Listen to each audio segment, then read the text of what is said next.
Hey guys, my name is Stephanie, and I'm going to talk to you about the things that I learned in our leaderships class, or things we learned together. The things that really resonated with me, that meant the most to me, that I really took the most from. I'm going to go through it module by module and list the things that had the most impact, and then at the end I'll summarize it all and list the qualities that I really feel like make a great leader. So the first module was developing a personal philosophy of leadership. I didn't really take a lot away from the Plato readings. It was really hard for me to follow and to read, but I liked one of the quotes from the other readings that we did. Leaders have those indispensable qualities of contagious self-confidence, unwarranted optimism, and incurable idealism that allows them to extract and mobilize others to undertake tasks these people never dreamed they could undertake. To me, that really sums up what a leader is. I really enjoyed learning the differences between a manager and a leader. I think that's a useful tool for the future to recognize the difference and what roles they play. I think most of the time you might need to be a manager in some cases as a trainer, but most times you're going to be a leader. To me, a leader should really know where they're going, have great stamina, communicate well, empathize, know others and know their strengths as well as their own strengths. Have enthusiasm and energy, humor and integrity, but always wanting to learn and improve. It's really important. I also really enjoyed the personality typing and learning what I was, an ENTJ. I think that any self-awareness that you have really will make you a better leader and more understanding and capable of helping others. So Module 2 was applying ethics to leadership. I found this a really interesting topic because there's a lot of really unethical behavior in the training or in the fitness industry. A lot of it's, driven by financial gain. So I thought it was really important for them to include this for us. I think that it's really important to set a standard of behavior. So that's an example of why I kind of wanted to stop the occasional smoking, because it's very hypocritical to be telling people to do one thing when you're not. You need to act the way you want others to act. You need to set a standard, live by it, communicate it, and then expect it from others. To me, ethics are a long-term investment that establish a foundation for trust that your clients will have with you. I think a great way to question your ethics is to ask, am I proud of it? Is it something you would willingly share? If it's not, then you probably shouldn't be doing it. I really love the human universal values of love and truthfulness and fairness, freedom, unity, tolerance, and responsibility. Module 3 was about making decisions. I think it's really important to approach your situations with an inquiry mindset. So using healthy conflict and critical thinking, you will come up with the best options.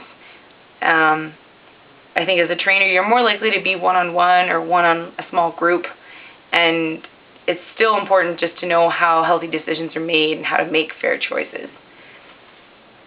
So Module 4 was leading by serving. I didn't actually take a lot from the readings. The impact really came from the forums and the discussions that we had.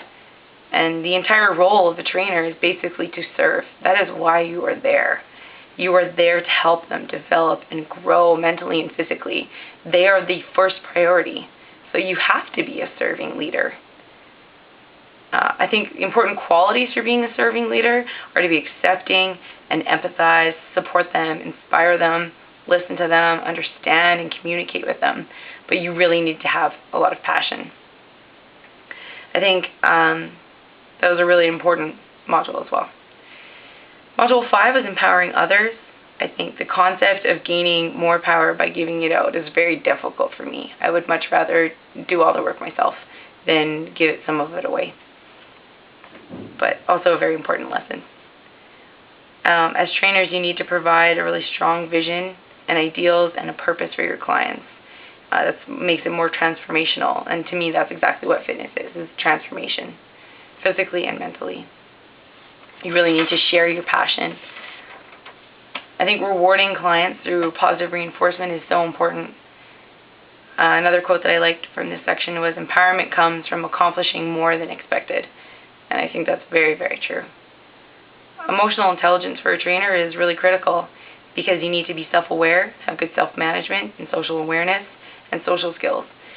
No matter how much you know, about, the body or physiology or, how to improve it, if you don't have those social skills, you're not going to be successful. So it's really important. The leadership styles we learned about were really interesting, and I think like a really valuable tool for the future, so you can suit your client in that particular moment and use it to your advantage to help them. I think the art is going to be to learn to transition from one to the other seamlessly. Module 6 is building a team. I think the most important point that was made throughout the whole module was that you need to have a really clear team mission, really clear team goals. I've felt great about being a part of certain teams, and we had a name or an identity. We had a game plan. We had lots of we talk and unity, networking and playtime, the right people in the right role. I've also been a part of teams that didn't feel good. The leaders were fact hogs. There was no humor. It was disorganized. You felt like an outsider. There was a lot of egos, and it wasn't an open atmosphere, like work, for example. You generally start to feel bad about yourself about being part of that group. I think the best way to make a great group is to have a clear goal and to listen, communicate well, create unity and team build, reward and encourage them, and have a game plan with roles.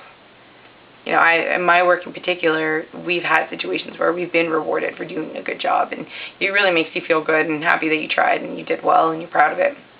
And there's been other times where they don't recognize the hard work, and you really wonder why you did that, why you tried, why you care, because they don't notice anyway. So it's really important to recognize and to encourage. Module 7 was articulating a vision. I think that's really critical for trainers. It's very motivating. Your vision is going to be ever-changing as you evolve and your goals progress. So there's always room to improve. Another quote that I liked in this section: we can all discover a purpose that provides meaning and direction for our lives. I think that as a trainer, it's really important to have a vision for yourself as well. It's not just for your clients. And visions help battle cynicism and distrust, and they keep you focused and they keep you motivated. You really need to be able to explain it, though. You need to communicate it, and you need good communication. You need to create pictures with your words, use images, examples, metaphors, know your audience. You have to appeal to them, use symbols they understand or references. The most important thing is to have passion, because if they don't think you believe it, they're not going to care. Module 6 is leading with goals. I think it's really important for a trainer. It's so important. If you lose your belief, you'll lose your will to try. Another quote I liked is, life ultimately means taking responsibility to find the right answer to its problems and fulfill the task which it constantly sets for each individual. Your tasks are going to be different. The meaning for everyone is different. It's unique every time. But it's so critical to take responsibility for your attitude and your actions. You might not be able to change the world, but you can change how you view the world, and that will change your perspective, your life, your happiness. I think in these day and age, it's so easy to make excuses to not be healthy, to not work out, to not eat well. And, if you visualize your endpoint and you put first things first, you will be successful. I've personally learned that, reaching your goals but losing your life balance and making sacrifices might not leave you better off than having just not reached those goals. It's a hard lesson to learn. I'm still learning it. And it's important to remember, you've got to keep that life balance. The integrity count was a really valuable lesson as well. Very interesting for me.